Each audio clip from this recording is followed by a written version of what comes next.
whenever I hear a player say there's only one team I prefer to go to, I'm like, it's going to be it's going to be a long road for you because no player gets what they want unless they are just like the top tier, like A-lister, and just can demand something because the owners, the general managers, they're going to have the leverage in the trade.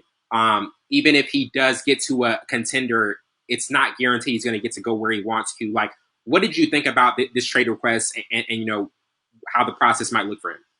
It's about time. But thinking about the next step in this journey, I don't think he's gonna like where things are gonna head. And I don't. He's definitely gonna end up in Miami because Miami doesn't have anything to give.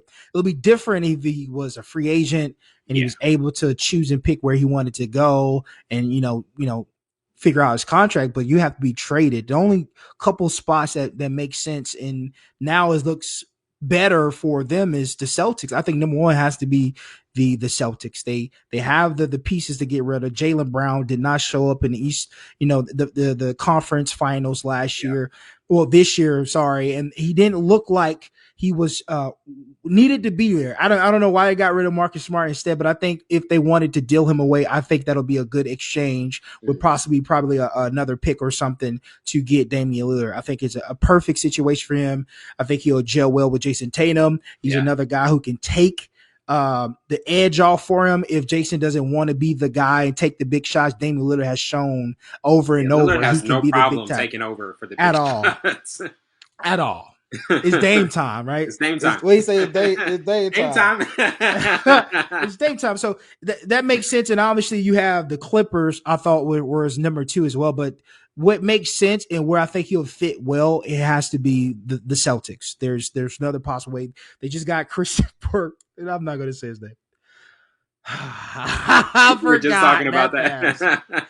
But no, I think Celtics would be a good situation for them. They're a lot of history. They make it to the conference finals each year. They fall short or they go make a run in the playoffs. And I think that's what he's been missing. He hasn't got that. He hasn't got that feel. So I think he would definitely gel well with being with the Celtics, and they have the pieces to go get him. Yeah, definitely. And I mean, from Boston's perspective, they have, like you said, every year, they kind of get to that point of just being like, hey, we're in that mode of competing. We can get to the conference finals. We can even get to the finals, but not finish the deal. Do you think it's one of those things where, particularly this season, they wanted to see?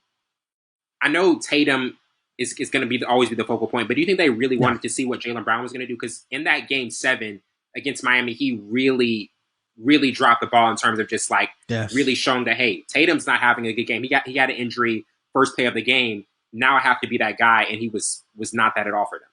He was non-existent, and I think coming from a general manager standpoint, you're looking at all the pieces that you have on your organization, and you look who is expendable. Yeah. Who am I not going to get rid of, and who can I get rid of? And I think Jaylen Brown got on the chopping block after this play.